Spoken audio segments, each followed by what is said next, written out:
네, 반갑습니다. 부모님들. 아버님들도 몇 분 오셨고, 더운 날씨와 이 엄중한 코로나 사태의 와중에 우리 아이들 잘 되게 하려는 마음으로 학원 방문해 주신 거 진심으로 감사드리고, 학원을 대표하는 사람으로서 아주 따뜻한 가슴으로 환영하면서 다시 한번 정식으로 인사드리고 시작하겠습니다. 반갑습니다. 원장입니다. 네. 보통 우리가 썸머스쿨, 윈터스쿨 이런 설명을 하면은 이 강당에 아주 인원을 꽉 채우고 옆 강의실까지 이렇게 중계를 하면서 보통 한 200명 이렇게 인원이 오는데, 잘 아시는 것처럼 코로나로 인한 인원 규제 때문에 올해는 예년에는 전부 학년을 통합해서 그냥 고등부 설명회 이런 식으로 했는데, 올해는 학년을 나누었습니다. 집합 규제 때문에 1학년, 2학년, 3학년 나누었고, 그래서 오늘 오신 부모님들은 정확하게 고등학교 현재 2학년 자녀를 둔 부모님들이기 때문에 거기에 초점을 맞춘 우리가 그런 정보 제공과 안내 이런 것들을 해드릴 거고, 이렇게 딱 성격이 명료한 어떤 그런 학부모님들의 집합이기 때문에 오히려 진행하기가 더 좋을 것 같습니다. 후에 우리 고석군 실장이나 고등부 책임자입니다. 고석군 실장이나 우리 남인권 소장님, 메가스터디 입시연구소장, 굉장히 많은 정보와 풍부한 어떤 아이들 지도 경험 이런 걸 가지고 있는 분이니까 좀 스스럼 없이 질문도 좀 하시고 이러시면서 오늘 궁금한 거를 많이 좀 이렇게 해소하시고 도움을 많이 받고 가셨으면 좋겠습니다.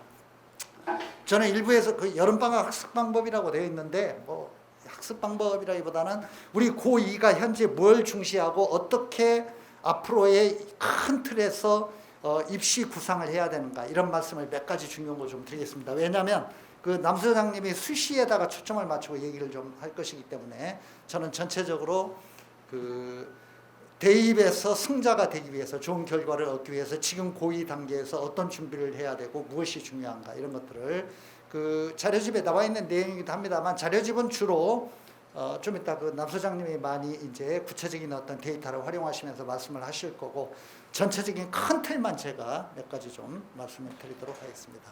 일단 우리 고2 학생들에게 해당되는 입시가 뭐냐면, 현재는 고2고 내년에 2022년에 고3이 되죠. 2022년에 고3이 되는데, 2022년에 내년에 고3이 되는 우리 아이들이 대학에 들어가는 건 2023년입니다. 항상 대입의 용어는 대학에 들어가는 해를 기준으로 얘기하기 때문에 우리 지금 고2 아이들은 2023년 입시생입니다. 2023년 입시, 2022년 입시생이 아니라 내년에 고3이고 내후년에 대학에 들어가기 때문에, 그러니까 고2에 해당되는 애들은 2023년 입시생이고요.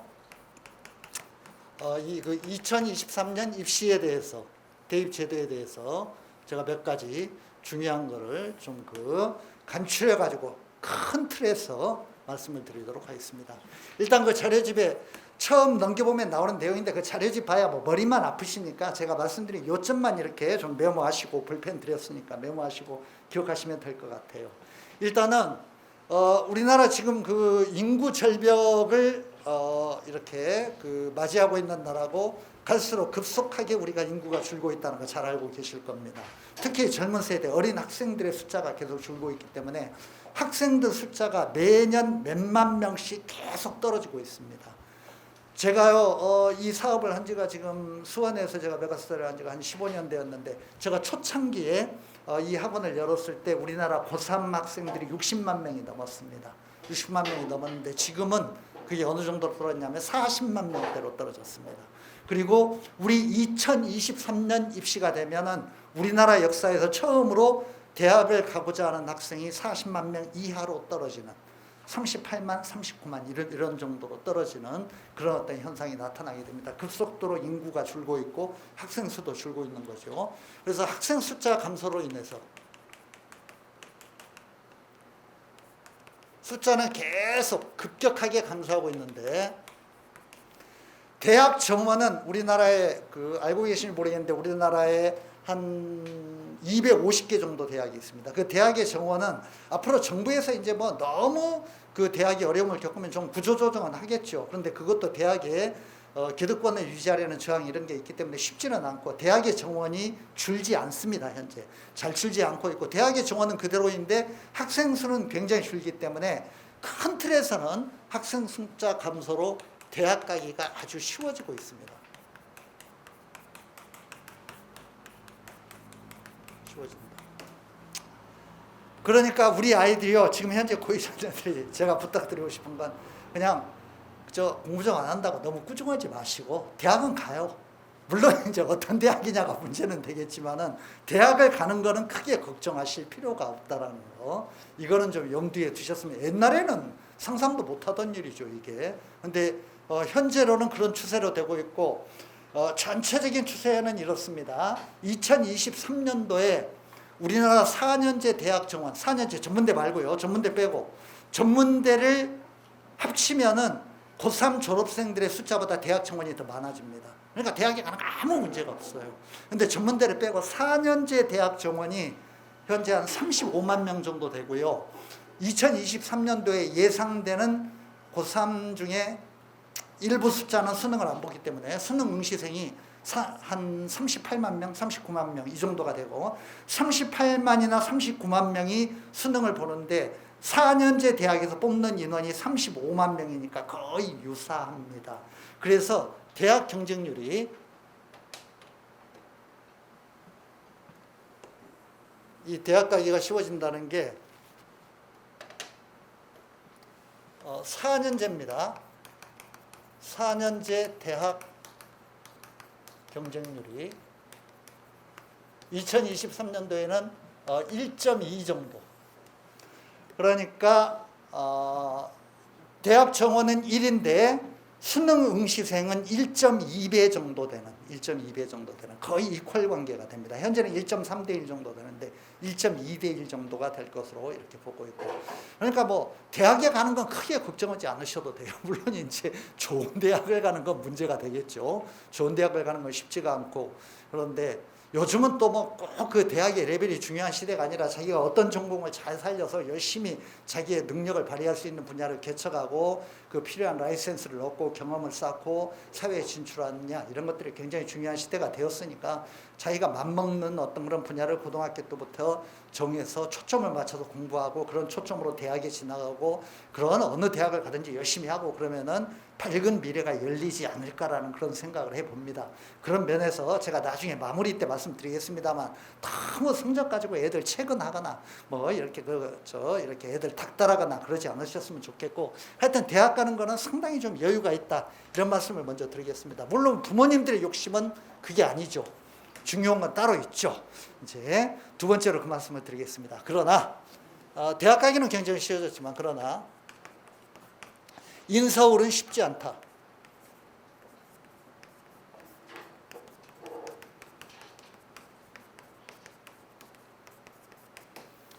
뭐 고등학교 2학년 정도 그 학부모님은 알고 계실 것 같은데 이때 인서울이라는 개념은 서울 소재 대학이라는 개념이 아닙니다. 서울에 있는 대학 중에서 이제 괜찮은 뭐 이런 대학 하면은 그 대학 하면서 이렇게 다 알고 있고 부모님들이나 아이들이 원하는 그런 대학을 얘기하는 거고 뭐 9개 대학, 12개 대학, 15개 대학 이렇게 얘기합니다만 이제 큰 틀에서는 보통 우리가 이렇게들 많이 얘기하죠. 스카이, 서성, 한, 이, 중, 경, 외, 시, 동, 건, 홍, 숙. 제가 뭘 썼는지는 아시죠? 예. 그냥 이런 대학 다닌다 그러면 이제 뭐 대학 다닌다고 좀 얘기할 수 있는 15개 대학입니다. 15개 대학. 이게요, 이 15개 대학이 지금 부모님들이 보실 때 이 15개 대학이 어떤 느낌으로 다가올지는 잘 모르겠습니다. 저는 뭐 우리 애가 숙대 다닌다, 홍대 다닌다, 뭐 건대 다닌다 그러면은 약간 좀 창피하게 느끼시는 저는 잘 모르겠어요. 그런데 결론부터 말씀드리자면 굉장히 어렵습니다. 이 대학을 가기가. 옛날에 부모님들이 대학 갈 때와 아주 달라요. 지금은 너무 대학을 가고자 하는 애들이 많기 때문에 옛날에는 입시생 숫자가 적었지만 지금은 대부분의 고3 졸업생들이 대학에 지나가고 대학을 가려고 하기 때문에 옛날하고 경쟁률 자체의 개념이 다릅니다. 예, 인서울에 지금 그 비율이 어느 정도 되냐 하면은 수능 응시생의 이 15개 대학의 정원이 약 한 4만 명 정도 됩니다. 그러니까 수능 응시생이 38만 명이나 39만 명 2023년 기준으로 그렇게 예측을 할 때 수능을 보는 애들의 10%만 이 대학에 지나갈 수 있습니다. 10% 정도만. 10%만. 10명, 10%라는 게 10명 중에 1명입니다. 전국의 고3생들 중에 10%만, 10명 중에 1명만 이 대학에 갈 수 있다는 겁니다. 그러니까 수능 응시생의 인서울이 응시생의 10% 수준이다. 앞으로는 애들 숫자가 줄고 대학 정원은 변하지 않기 때문에 10%를 조금 넘기는 넘을 것 같아요. 현재 10% 수준인데 앞으로는 11%나 12% 정도 되겠죠. 근데 이게 쉽지가 않죠. 10명 중에 1명이 든다는 게.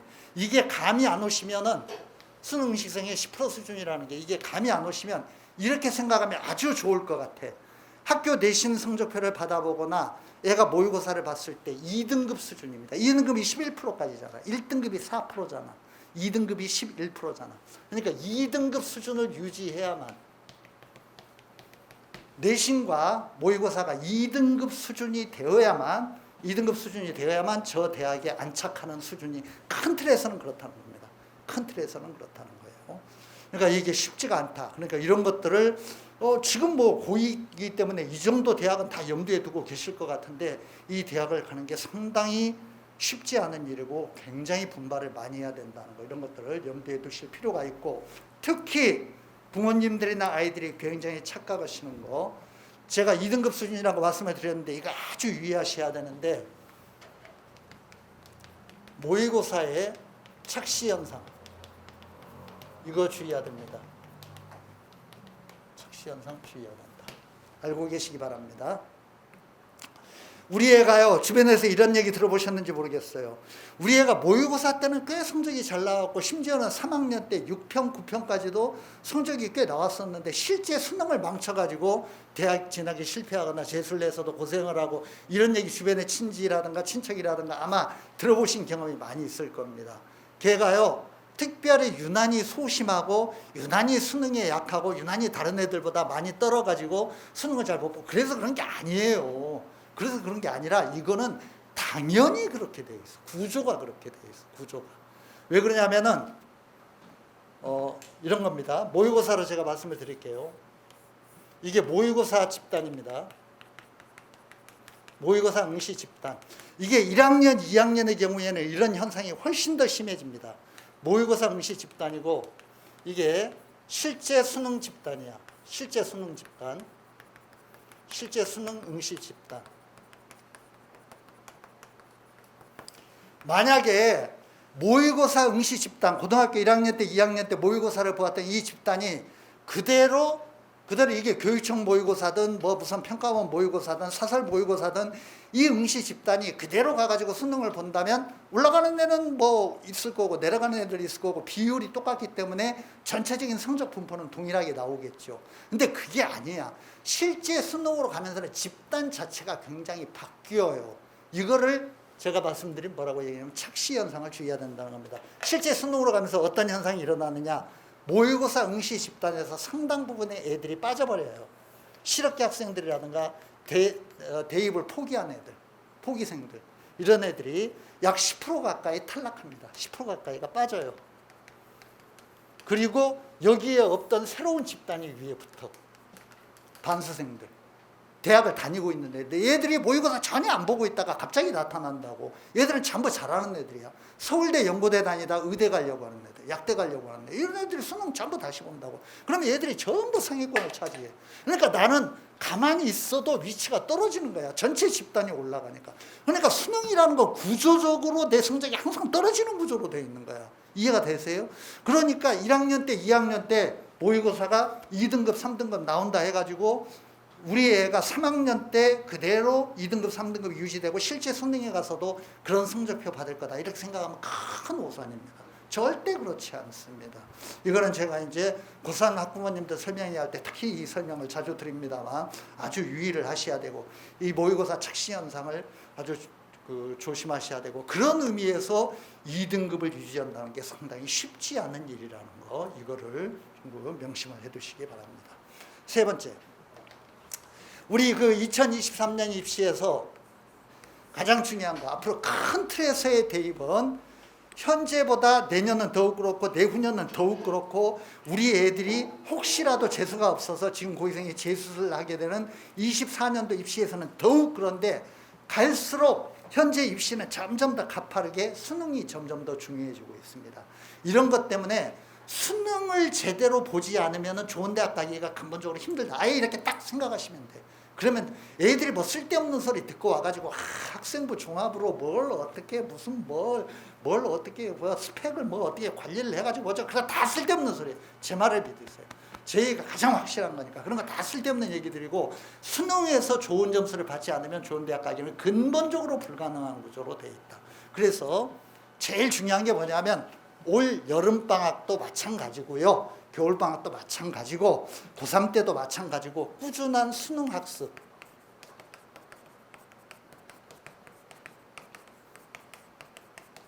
학습이 대입 준비의 핵심이다.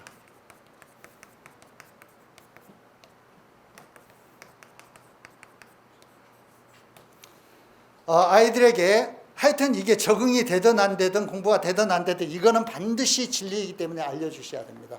수능을 빼면은 절대로 대학 입시에서 좋은 결과를 얻을 수가 없다라는 거. 꾸준한 수능 학습이 제일 중요하다. 이거는 여러 가지 이유가 있는데, 일단 수능 학습이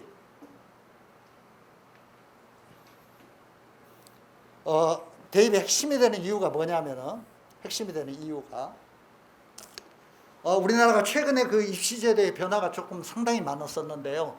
제일 근본적인 이유는 잘 아시는 것처럼 그 조국 장관 사태로 인해서 여러 가지 그 대학에 입학하는 과정이라든가 대학원에 입학하는 과정, 이런 것들이 불투명한 부분이 엄청난 국민적 비판을 이렇게 맞게 되었고, 그러면서 정치권에서 많은 센서스를 통해서 가장 공정한 방법이 뭐냐, 학부모들이라든가 아이들이 원하는 제일 깨끗하고 공정한 경쟁이 뭐냐, 이런 것들을 많이 연구를 했고, 그 결과 내놓은 게 뭐냐면은 결국 우리나라 사람들이 전부 승복하는 공정한 경쟁의 방식은 점수 경쟁을 하는 거다. 깨끗하게 시험 봐가지고 점수대로 가는 게 제일 공정한 거 아니냐, 뭐 아버지가 뭐 논문 써주고 뭐 어떻게 하고 뭐 어디서 스펙을 쌓고 뭐 어디서 인턴십을 하고 이런 것들 다 문제가 있는 거 아니냐, 조작할 수 있는 건데, 이렇게 되어 간 겁니다. 그래서 점수를 가지고 경쟁하는 방식을 훨씬 더 인원을 많이 늘렸어. 점수를 가지고 뽑는 거, 내신 성적을 가지고 뽑는 학생부 교과 전형, 그 다음에 수능 성적을 가지고 뽑는 정시 전형, 이 두 개의 인원을 대폭 늘려놓은 거야. 갈수록 늘려요. 갈수록 늘려. 그래서 수능의 점수를 잘 얻지 않고는 대학 가기가 근본적으로 불가능해졌다. 이 핵심이 그 수능 학습이 중요한 이유가 뭐냐, 정시는 일부 내신 점수가 조금 포함되긴 하지만 영향력은 매우 적습니다. 정시는 그냥 수능이에요. 그냥 정시는 이퀄 수능이라고 생각하시면 됩니다. 정시는 이퀄 수능인데, 정시의 인원 확대를 했죠. 정시의 모집 인원 확대. 정시의 모집 인원 확대. 플러스 이 부모님들이 참 착각하시는 게 있는데, 정시는 수능으로 가고 수시는 내신으로 가는 거다. 이렇게 부모님들이 간혹 설마 2학년 부모님쯤 되었으면 그런 정도는 판단을 하실 것 같은데, 수시라고 해서 내신 성적으로 가는 게 전혀 아닙니다. 수시도 내신보다 훨씬 더 영향력이 큰 게 수능 점수예요. 일단 수시는 내신이 상당 부분 정시보다 많이 관여되기는 하지만은, 수시의 전제 조건이 뭐냐 하면은 최저학력 조건이라는 게 있는데, 그 최저학력 조건을 갈수록 대학들이 강화하고 있습니다. 무슨 말이냐면, 우리 대학의 이 수시 전형에 1차 예선, 2차 예선을 통과하기 위해서는 2등급 2개, 3등급 2개, 세 과목 합의 5등급, 이런 것들 기본 조건으로, 그게 전부 수능 조건이죠. 이 수능 조건을 통과하지 않으면 아예 원서도 보지 않아. 그냥 받지도 않는다고. 그게 스펙이 뭐고 뭐저고 이런 거 관심도 없어요. 그냥 다 빼버려 그냥. 이러기 때문에 내신이 3등급, 4등급인 애들이 의대에 갈 수 있고 치대에 갈 수 있는 겁니다. 왜냐? 배치표에 보면은요, 의대에 기본적인 내신 어떤 그런 등급이 1.1등급, 1.2등급, 모든 의대는 그렇게 나오죠. 내신이 1.2등급, 1.3등급 이렇게 나온다고. 그런데 왜 내신이 3등급, 4등급인 애들이 의대에 갈 수 있느냐? 그런 애들은 열심히 수능 공부를 해가지고 의대에 아주 까다로운 수시의 최저학력 조건 1등급 3개죠. 대부분 1등급 3개를 맞고 나면 그 1등급 3개 전제 조건을 맞춘 애들이 내신이 정말 기라성 같은 애들 중에 거의 없어. 다 빠져버려요. 이렇게 빠지고 나면은 지방의대 같은 경우는 1등급 3개 조건을 맞추는 애들이 내신이 아주 좋은 애들은 서울권 의대를 지향하기 때문에 남질 않는 거야. 그러니까 내신 3등급 가지고도 의대 가고 이렇게 되는 겁니다. 그런 의미에서 그 전제 조건인 최저 수시의 수능 최저학력 조건, 이걸 통과하는 게 수시에서 엄청나게 중요한 거예요. 보통 그 최저학력 조건을 통과하기 전에는 수시의 웬만한 대학의 웬만한 전형은 전부 경쟁률이 몇십 대 1입니다. 몇십 대 1. 몇십 대 1이야, 몇십 대 1. 몇 대 1 이런 건 아예 없어요. 수시는 전부 중복 지원이기 때문에 6장씩 원서를 쓰니까 웬만한 대학의 웬만한 과들, 웬만한 계열은 몇십 대 1이라고. 근데 그게 최저학력 조건을 통과하고 나면 몇 대 1이 돼. 그러니까 한 80% 정도가 빠져버리는 거야. 전부 다 수시에서 그 조건을 통과를 못해서 70% 80%가 빠져. 그러고 나면 경쟁률이 줄어들기 때문에 내신 경쟁이라든가 다른 어떤 점수 산정을 통해서 경쟁이 가능해지는 겁니다. 그러니까 수시도 수능이 관련이 없다고 전혀 생각하면 안 되고, 수시는 수능 관련이 없다고 생각하면 안 되고, 수시에 최저 학력 조건 확대, 이게 최근에 강화되는 추세에 있습니다.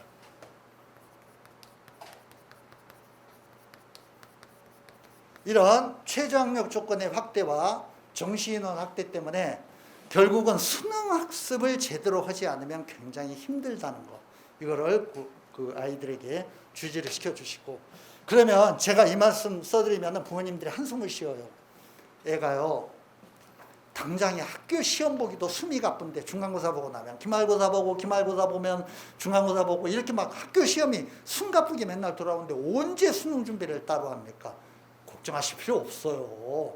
수능 준비라는 게 수능 참고서를 가지고 따로 공부하는 게 아니야. 수능 문제라는 게 애들이 학교에서 내신 대비해서 배우는 교과서라든가 이런 데에서 전부 다 나오는 거예요. 수능 문제가 그것과 이퀄 관계예요. 그러니까 별다르게 고3 때 가면은 EBS 교재라는 게 등장하지만 그것도 걱정할 필요 없어. 고3이 되면 모든 학교에서 수업하는 교재가 EBS 교재야. 그리고 그걸 가지고 내신 시험을 봐요. EBS 교재의 내용을 가지고. 그러니까 학교 시험 공부를 열심히 하면 결국은 수능 대비가 되는 거야. 내가 학교 공부, 내신 공부 내팽개치고 따로 수능 공부를 할 것이 없다는 거야. 그게 이퀄 관계라는 겁니다. 그러니까 그런 의미에서 그렇게 걱정하실 필요는 없고, 써드릴게요. 내신 대비 이퀄 수능 대비이다.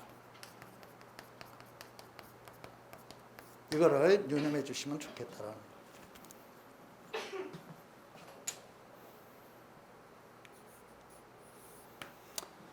네 번째, 수능 출제 방식의 변화로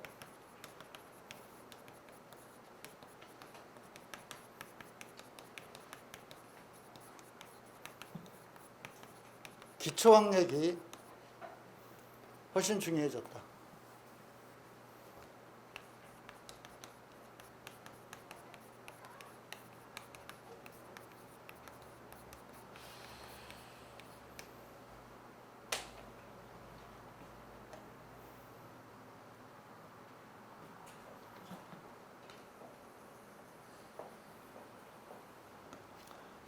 수능 출제 방식의 변화에서 크게 두 가지가 핵심인데요. 하나는 EBS 연계율 저하입니다. 하락.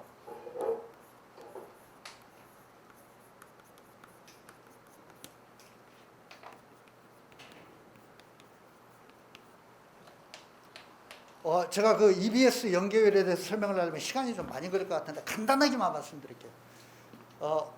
그 수능 시험이라는 게요, 요즘 그 부모님들 보면 수능 시험을 초기에 본 부모님들도 꽤 계시더라고.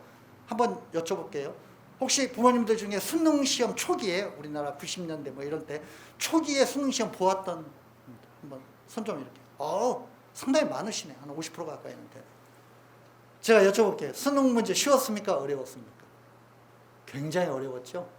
수능이라는 건 학력고사하고는 근본적으로 다른 시험입니다. 암기형 시험이 아니라 여러 가지 적용과 상상력, 과목 간의 연계 이런 것들을 중시하는 어떤 그런 시험이기 때문에 근본적으로는 이게 이제 그 패러다임이 변하는 세상에서 그에 걸맞는 인재를 양성하고 길러내기 위해서 암기형, 지금은 정보의 암기라는 게 의미가 없잖아. 왜냐하면 뭐 컴퓨터에 엔터키만 치면은 핸드폰에 어떤 그런 뭐 이렇게 그 인터넷 서핑만 하면 모든 정보라는 게 금방 나오니까 정보의 암기가 중요한 게 아니라 정보를 해석하고 적용하고 응용하는 그런 게 중요한 시대가 되었기 때문에 문제도 암기형 문제가 아니라 상상력과 어떤 그런 적용의 능력 이런 것들을 중시하는 문제를 중심으로 인재를 키우고 선발해야 된다. 이러면서 이제 수능 시험이라는 게 만들어진 건데 사실은 이 수능 문제라는 게 상상을 초월할 정도로 굉장히 어려운 문제입니다. 굉장히 어려워. 초기에 학생들, 우리 부모님들 세대 같아. 초기에 수능 세대들이 참 고생 많이 했어. 어려운 문제. 왜냐하면 학교에서 공부한 거하고 별로 관련이 없어. 듣도 보도 못한 이상한 문제들이 나오니까 진짜 고생들 많이 하셨을 거예요. 이게 애들이 학습과의 연계성이 떨어지고 교과서 안에서 공부한 내용이 시험 문제하고 잘 연결이 안 되고 이러다 보니까 참 많은 고충이 있고 입시 제도의 어떤 그런 뭐랄까 공정성이라고 할까 애들의 어떤 그런 공부에 대한 어떤 그런 동기부여라고 할까 이런 것들이 굉장히 떨어지게 되니까 그걸 구제하기 위한 방안 중에 하나로 모든 고3 학생들이 시청할 수 있는 EBS 방송에다가 수능 방송을 신설을 하고 거기서 다루는 수능 교재를 실제 수능에서 출제하는 이런 방식으로 이제 애들의 고충을 해결해 주기로 했죠.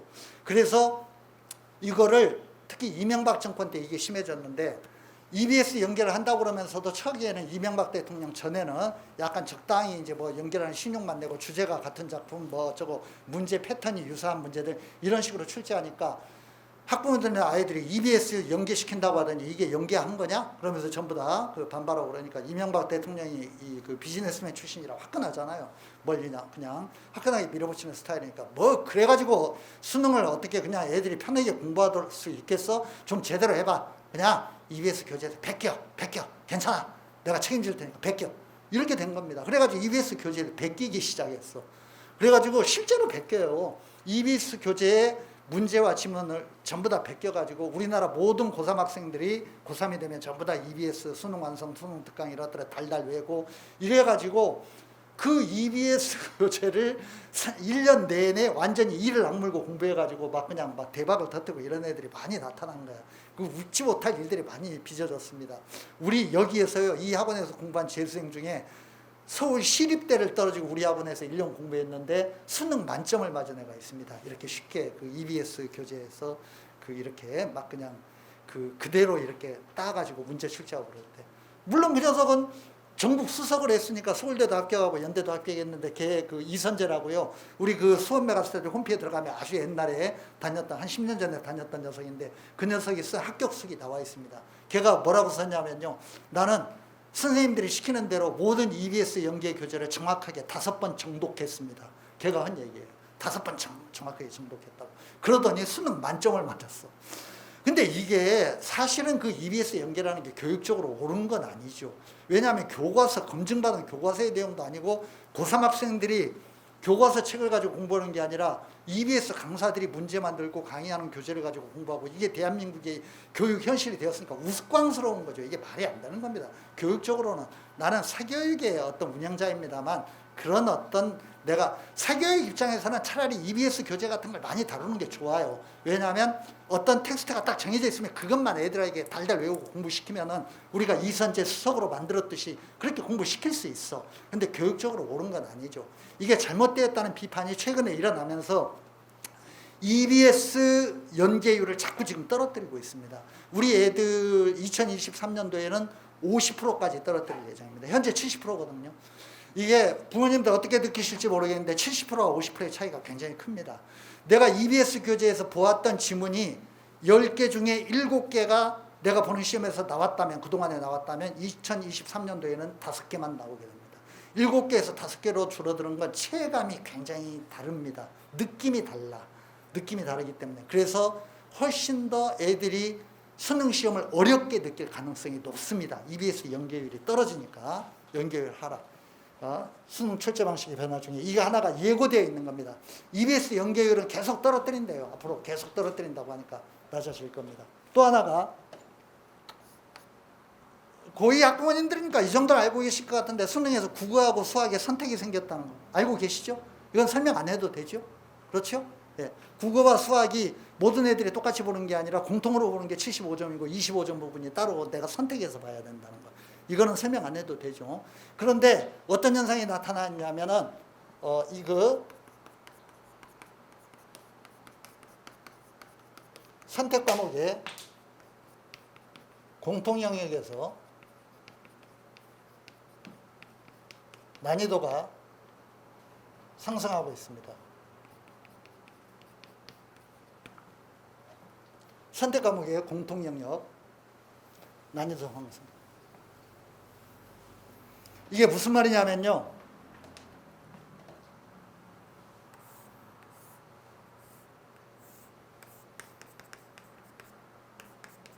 국어하고 수학 과목입니다.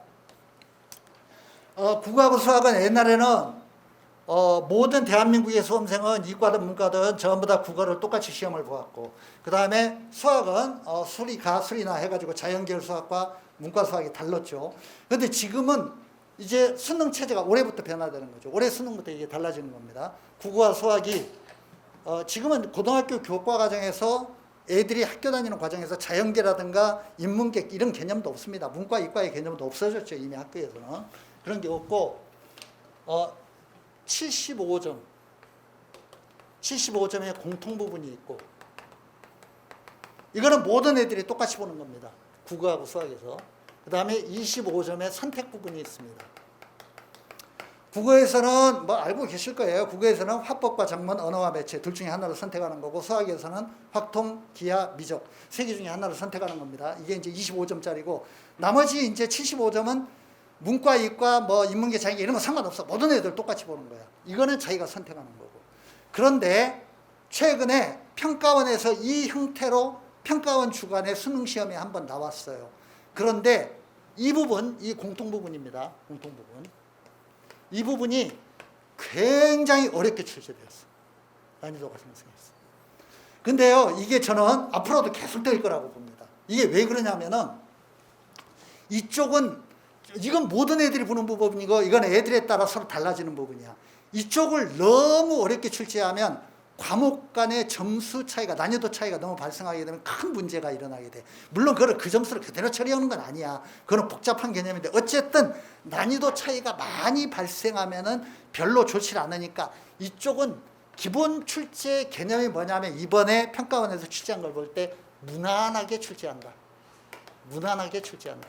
선택 부분은. 그러니까 아주 쉽게 하기는 화법과 작문도 쉽게 출제하고, 언어와 매체도 쉽게 출제하고, 기하도 무슨 문과 애들이 선택하는 확통이라든가 이과 애들이 선택하는 미적과 기하 이런 부분에 너무 순차가 벌어지고 너무 점수차가 벌어지면 애들의 불만이 커지고 막 문제가 발생하니까 그냥 무난하게 출제하겠다. 이게 기본 정신입니다. 그 대신에 이게 중요한 건데, 이 어떤 난이도 조절을 위해 가지고 이 점수를 이쪽에서 얻은 점수와 연동시켜 가지고 이쪽 점수를 산정하는 겁니다. 이거는 수학적으로 굉장히 복잡한 개념이기 때문에 아실 필요는 없어요. 그런데 이쪽에서 얻은 점수와 연결해서 이쪽 점수를 뽑아줍니다. 그래야만 난이도 차이를 조절하고, 이거는 똑같이 보는 거니까 이쪽에 똑같이 공통적으로 보는 과목의 점수와 연결을 시켜서 이쪽 점수를 산정을 한다고. 그러면 뭐가 중요하냐, 이쪽이 정규 분포가 나와야 돼. 그러니까 잘 본 애도 있고 못 본 애도 있고 이렇게 적당한 분포가 나와야만 이쪽과 연동시켜가지고 이쪽의 난이도도 자연스럽게 해결이 되는 거야. 무난히 출제한다 하더라도. 이쪽이 너무 쉬워지거나 너무 어려워지면은, 특히 너무 쉬워져가지고 너무 모든 애들이 점수가 올라가 버리면 이쪽의 난이도까지 평균 분포가 무너지면서 큰 문제가 발생하게 돼. 그래서 모든 애들이 보는 공통의 부분을 어렵게 출제해서 상당히 정규적인 분포, 1등부터 꼴등까지를 전부 만들겠다. 전부 위로 밀려 올라가는 이런 현상을 방지하겠다라는 이런 의도가 드러나고 있고, 그래서 이 공통 부분이 상당히 어렵게 출제돼요.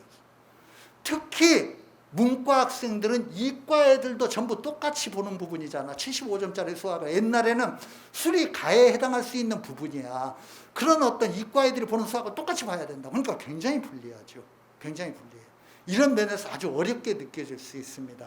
그래서 수능 출제 방식이 이렇게 그 공통 영역 부분이 상당히 난이도가 상승되고 EBS 연계율이 떨어지면서 기본적으로 애들이 지금까지 수능에 대비하고 지금까지 수능 학습을 해왔던 것보다는 조금 어려워질 수 있다, 수능이. 그러면서 뭐가 중요하냐? 고3이 되기 전에 교과서에서 충실한 기초학습, 가장 기본적인 개념들, 이런 것들을 EBS 교재 보고 문제 외우고 지문 달달 옛날에요. 이런 일도 있었어. EBS 연계율이 굉장히 막 한참 치솟을 때, 이명박 정권 때입니다. EBS에서 베껴서 대통령이 압력을 넣고 정권이 압력을 넣으니까 그렇게 했죠. 애들이요, 영어 공부를 하는데 영어 지문을 해석하는 게 아니라 그 영어 지문의 한국어 번역을 보고 공부를 해. 그래서 첫 문장만 보고 아, 이거 그 지문이네? 그러면서 그대로 나오니까 그 지문이 이런 식으로 공부를 하는 애들도 꽤 있었어. 해석을 안 해, 영어 지문을. 그 지문이 똑같이 나오니까 한국어 번역을 보고 공부를 하는 거야. 이런 웃지 못할 일들도 있었습니다. EBS. 지금은 없어졌어요, 그런 거. 지금은 그런 식으로 출제 안 합니다. 이게 이제 점차 낮아지고 있기 때문에 그러는 거죠. 그러니까 쉽게 이제 공부하는 거는 앞으로 조금은 많이 지양되고 기초학력이 중시될 것이다. 그런 면에서 학교에서 배우는 교과서, 기초교재, 기본 개념들 이런 것들이 상당히 중요해지고 있다는 거. 이런 어떤 베이스를 중시하는, 기본을 중시하는 그런 어떤 식으로 수능 전체가 전환되고 있다는 거, 이거를 염두에 두시기 바랍니다.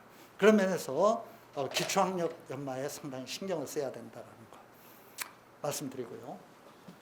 다섯 번째,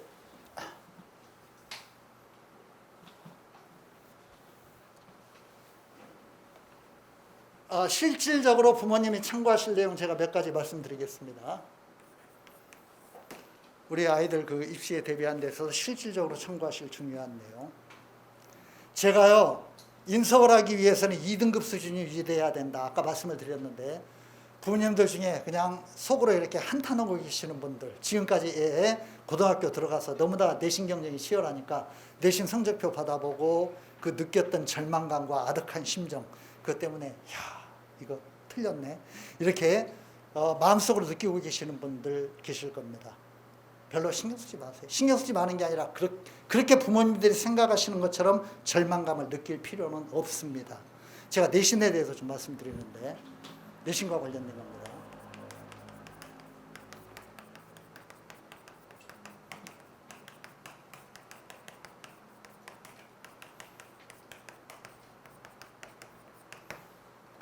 이 말을 꼭 명심해 주세요.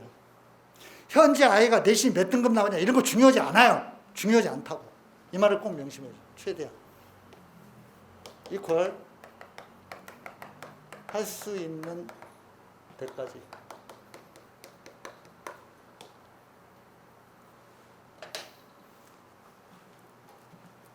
자, 다시 말씀드릴게요. 우리 그 밑에 여러 그 자료들이 나와 있는데, 그 자료들 중에 부모님들의 편의와 아이들의 어떤 그런 입시에 대한 인식 이런 걸 돕기 위해서 우리가 매년 배치표도 갖다 놓습니다. 대학에 이제 무슨 대학, 무슨 계열, 무슨 과가 어느 정도 점수이고 뭐 어쩌고. 이런 배치표에 보면은요, 내신이 가령 제가 아까 말씀드렸던 예를 다시 한번 반복하자면, 의대 같은 경우는 내신 등급이 1.1, 1.2, 1.3 이렇게 나와요. 그 내신을 맞고 물론 의대에 가는 애들도 있죠. 전혀 그렇지 않습니다. 2등급, 3등급 맞고 의대에 가는 애들 많습니다. 무슨 말이냐 하면은 어느 대학에 무슨 계열, 무슨 과가 내신 몇 등급이라고 나왔을 때 그걸 보면서 아, 우리 애는 내신이 현재 3등급이니까 4등급이니까 여기는 틀렸네. 이런 생각은 아주 잘못된 겁니다. 전혀 그런 거 아니에요. 전혀 잘못된 생각이에요. 그렇게 생각하시면은 아이에 대한 관리가 잘못된 방향으로 가는 거고, 아이하고 그냥 심리적으로 뭔가 그냥 갈등을 빚으면서 티격태격 하다가 결국은 아이를 실패자로 만들고 이렇게 됩니다. 내신이라는 건 물론 잘 맞으면 좋죠. 잘 맞으면 좋지만 잘 맞지 못할 때 어떻게 해야 되냐. 최대한 노력을 해야 돼. 버리지 않고. 알았죠? 이게 굉장히 중요한 겁니다. 무슨 말이냐면, 대학이요, 이건 모든 대학이 똑같습니다. 이런 거 아실런지 모르겠는데, 대학이 내신 9등급 사이에 점수 산정을 할 때 각 등급 사이의 점수 간격을 균등하게 배분하는 게 전혀 아닙니다. 모든 대학이 그렇게 안 해요. 어떻게 하느냐? 앞부분은 점수 간격이 굉장히 좁고 뒷부분은 점수 간격이 큽니다. 그러니까 예를 들자면 여기에는 10점 차이를 두었다. 여기는 8점 차이를 두었다.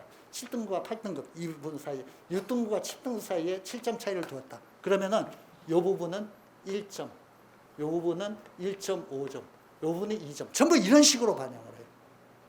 이게 굉장히 이상하다고 생각하지 않으십니까? 이런 거야. 대학의 인식은 뭐냐면 이런 거야. 2등급과 3등급 사이에 뭐 그렇게 큰 차이가 있냐. 얘가 조금 시험 잘못 봐가지고 3등급이 될 수도 있는 거지, 한 과목에서. 이렇게 생각하는 거야. 공부를 포기해가지고 8등급, 9등급이 된다. 7등급이 된다. 그러면 우리 대학 오지 마라. 이거는 점수를 확 깎아버리겠다 이거야. 이런 인식이 드러나는 겁니다. 이게 무슨 말이냐면은 이런 거야.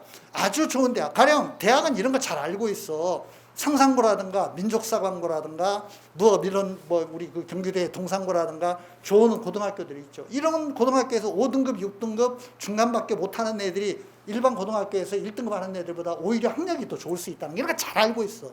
그러니까 이렇게 내신 점수를 가지고 확 깎아버리거나 확 애들 떨어뜨리면 이렇게 하지 않아. 굉장히 조심스럽게 본다고, 내신 점수를.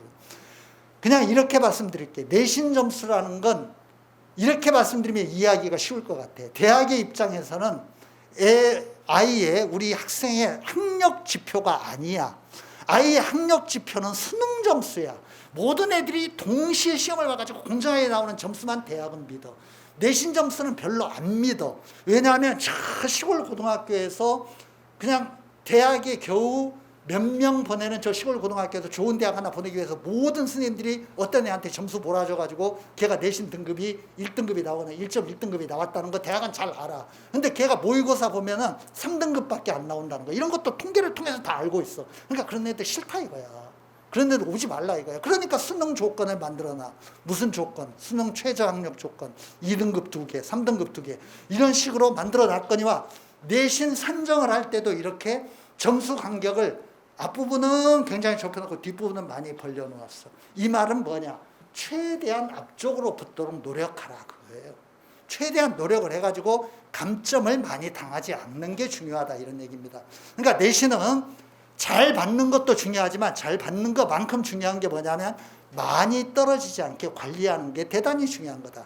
나중에 대학의 그 내신 점수를 그 제출을 할때 내가 시험을 잘 본 과목 중에서 몇 개 단위를 선택을 해가지고 제출하는 이런 방식도 있고 대학마다 방식들이 다 다르기 때문에 내가 생각했던 것보다도 내신의 점수라든가 등급이 달라질 수도 있거니와 그리고 또 크게 그렇게 생각처럼 많은 영향을 미치지 않아. 내신 때문에 붙거나 떨어지거나 이런 영향. 그거는 수능이 결정하는 거지 내신은 보조 역할을 하는 겁니다. 그런 면에서 내신은 최대한 관리해야 된다는 개념이 뭐냐? 절망하지 않아야 된다. 끝까지 붙잡고 있어야 된다. 끝까지 붙잡고 있어야 된다. 6등급인 학생은 5등급을 맞으려고 노력하고 5등급인 학생은 4등급을 맞으려고 노력하는 게 대단히 중요하다는 겁니다. 이 노력의 차이가 나중에 합격과 불합격을 만들어낼 수 있어. 그거를 나는 내신 현재 4등급밖에 안 나오니까 5등급밖에 안 나오니까 배치표를 보니까 저 충청권 대학이라든가 저 무슨 전라도권 대학, 경상도권 대학으로 가야 되네. 나는 그냥 대학 가는 거 포기하고 대충 그냥 전문대 가거나 아무 데나 갈래. 그러면 그런 데 갈 수는 있지만은 진짜 좋은 데 못 가는 겁니다. 내신이 현재 4등급, 5등급 나오더라도 조금 더 관리하자. 조금 더 노력하자. 3등급으로 올리도록 노력하자. 어떤 과목은 2등급까지도 한번 맞아보자. 이렇게 노력을 하다 보면 조금씩 나아질 수 있고 그걸 선택적으로 나중에 뽑아가지고 내 내신 점수 산정을 할 때 다른 결과가 나올 수도 있고 그걸 발판으로 해가지고 수능에서 좋은 조건을 얻고 나면 경쟁이 가능해진다. 그런 얘기입니다. 그런 의미에서 내신은 포기하지 않고 제가 이렇게 드리는 말씀은 우리 아이들의 고등학생들이 내신 성적표를 보면서 너무 화내거나 너무 좌절하시지 말고 격려해주고 끝까지 노력하는 게 중요하다. 이걸 부모님들에게 말씀드리기 위해서 이 얘기하는 겁니다. 내신 최대한 관리해야 된다. 염두에 두어주시고 6번째,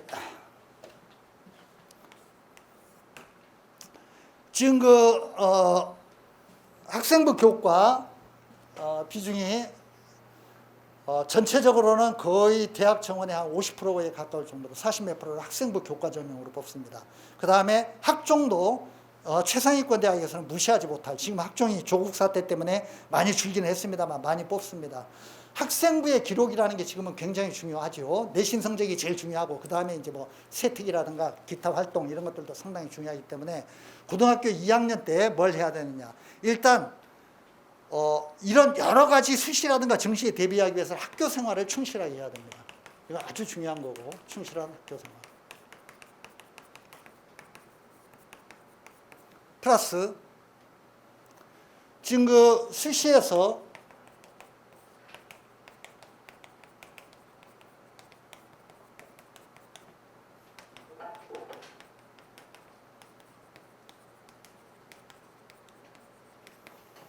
옛날에는 이쪽에 수시에서 수시가 4트랙, 4개의 길이 있었는데요. 2023년도 입시에서는 논술, 특히 이런 부분을 거의 없앴습니다. 이게 공정하지 못한 부분이 있다고 그래가지고 공정성 강화를 위해서 굉장히 이 논술과 특기를 없애버렸기 때문에 학생부 교과가 압도적으로 올라갔고 학생부 종합이 조금 떨어졌죠. 약간 감소했습니다. 그리고 이제 정시에서 수능 전형이 압도적으로 올라가게 되었죠. 이런 구조인데 학생부 교과와 학생부 종합에서는 이건 내신 성적, 그 다음에 이제 이건 내신 성적과 기타 학생부에 기록되는 내용인데 이것도 상위권 대학에서는 아주 무시하지 못할 정도로 상당히 많은 비중으로, 물론 이제 서울대는 뭐 70% 이상을 학생부 종합으로 뽑으니까 이건 말할 필요가 없는 거고, 최근에 그 상위권 대학들이 공정성 문제 때문에 줄이기는 했습니다만 이 부분이 굉장히 그 비중이 크기는 하죠.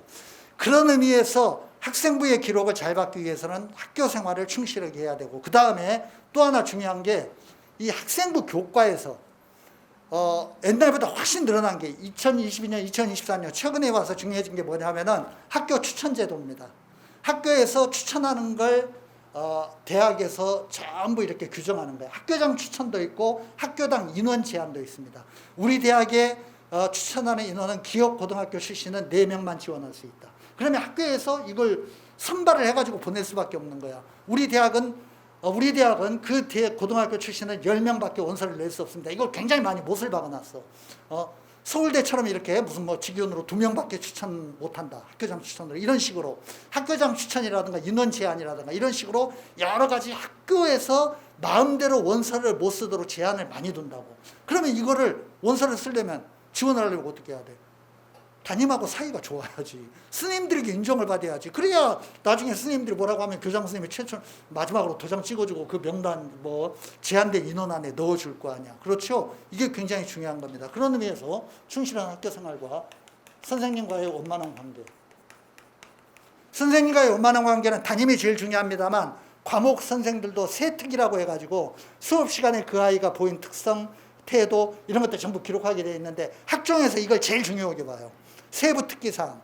그러니까 얘가 수업 시간에 어떤 자세를 보였고 스님들, 각 과목 담당 스님들이 어떤 평가를 하고 있는가 이걸 아주 중시 본다고. 그러니까 담임 스님과의 원만한 관계.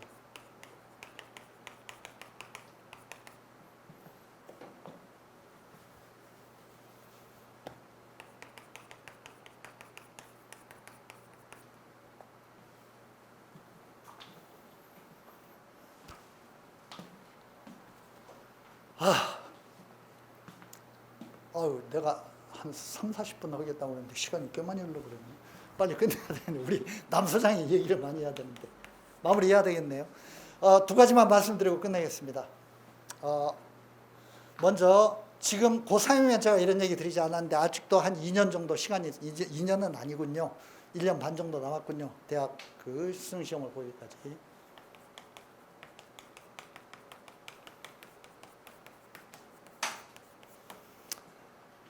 고등학교 2학년이면 조금 늦었는지 어쨌는지 저는 잘 모르겠습니다. 그럼에도 불구하고 늦었다고 생각하는 때가 가장 빠른 때라는 말도 있으니까 바른 습관 들이기. 제가 최근에요. 내가 오늘 그 책을 가져온다는 게 집에서 안 가져왔네.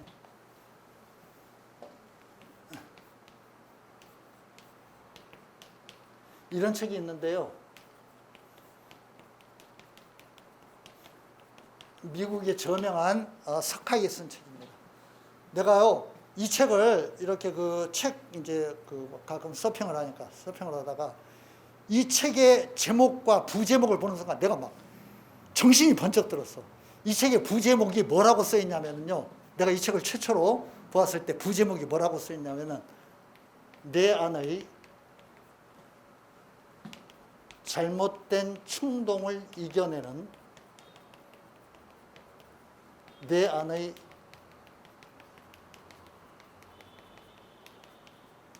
충동을 이겨내는 습관 설계의 법칙. 내 안의 충동을 이겨내는 습관을 설계하는 법칙이라는 이런 책입니다. 아니, 얼마나 많은 어린아이들, 얼마나 많은 젊은 학생들이 내 안의 습관을, 잘못된 습관, 핸드폰 만지는 습관, 친구하고 PC방 가는 습관, 친구하고 담배 피고 수다 떠는 습관, 온갖 잘못된 습관을 이겨내지 못해가지고 무너집니까?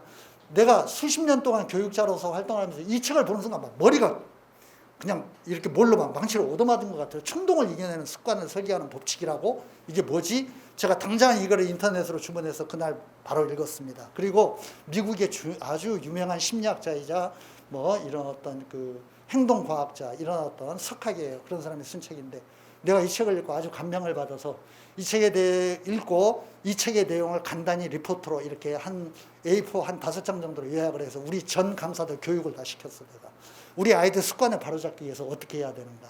내가 사실은 이 얘기도 오늘 좀 할까 하다 시간이 없어가지고 그냥 생략했습니다. 이런 겁니다. 이 책의 요지는 뭐냐면은 아이들에게 의지를 가지고 뭘 고쳐라, 열심히 공부해야 되는 거 아무 쓸데없다는 거예요. 습관을 고쳐야 된다는 거예요. 좋은 얘기 해봐야 소용없다는 거예요. 사소한 습관을 고쳐야 된다는 거예요. 제가 시간이 없어서 요점만 말씀드릴게요. 핸드폰 가까이 하지 않는 거, 게임을 이렇게 많이 하지 않는 거, 이런 평소의 습관이 그 사람의 인생을 바꾸고 너무너무 중요하다는 거예요. 그런 습관을 만들기 위해서는 어떻게 해야 되느냐. 핸드폰 중독에서 벗어나는 방법, 다이어트 어떤 그런 그 실패에서 벗어나는 방법, 어떻게 올바른 식습관을 만들 수 있는가, 이런 습관 설계에 관한 어떤 그런 책입니다. 내가 이 책을 보고 아주 놀래가지고 우리 스님들 전부 교육을 시켰기 때문에 우리 애들에게는 이 책의 내용이 지금 애들 교육시키는데 반영이 되고 있습니다. 그런데 어쨌든 간에 제가 부탁드리는 건 뭐냐면은 다른 습관을 들이기 위해서는 애들 핸드폰 만지는 습관, 게임하는 습관, 이거를 쉽게 생각하면 절대 안 된다. 이게 아이의 인생을 바꾸게 된다. 그러니까 이거를 약간 좀 아이와의 갈등이 있더라도 평소에 통제를 해 주셔야 됩니다. 평소에 조금 이렇게 노력을 해가지고 그러지 말라, 그렇게 하지 말라. 그런 사소한 행동 하나가 너의 인생에 영향을 미치고 너의 앞으로 미래를 만들어낸다는 거, 이거를 좀 인식을 시켜주시는 게 좋습니다. 언제 시간 나면요, 겨울에 지금은 사람 모이기가 너무 힘드니까 저는 늘 할 얘기가 많은데 내가 언제 이 웬디 우드의 책에 대해서 부모님들 모시고 한번 강연하는 시간을 가질까라고 이렇게 생각을 하고 있으니까 겨울쯤에는 한번 기획을 해보겠습니다. 기대해 주시고요. 마지막으로 한 말씀만 더 드리고,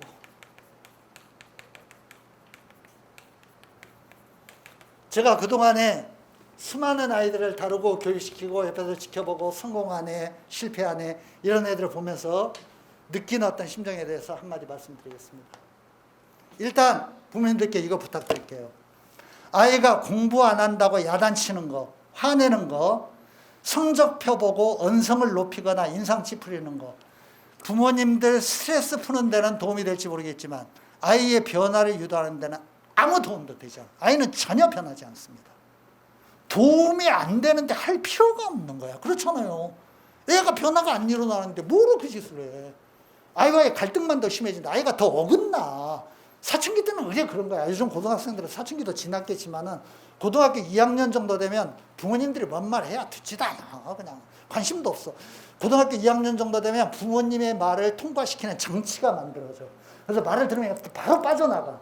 친구의 얘기는 들으면 확대가 돼. 여기서 한 5배 정도 크게 확대가 돼가지고 그래? 그러면서 이렇게 확대가 되는, 그렇게 뇌 구조가 그렇게 되어 있나 봐. 그렇게 돼요. 그러니까 제가 드릴 말씀은 뭐냐면은 아이들을 뭔가 야단치고 막 질책하고 이렇게 해가지고 애들의 변화가 없기 때문에 제발 그런 방법을 좀 삼가달라. 이거 부탁을 드리는 겁니다.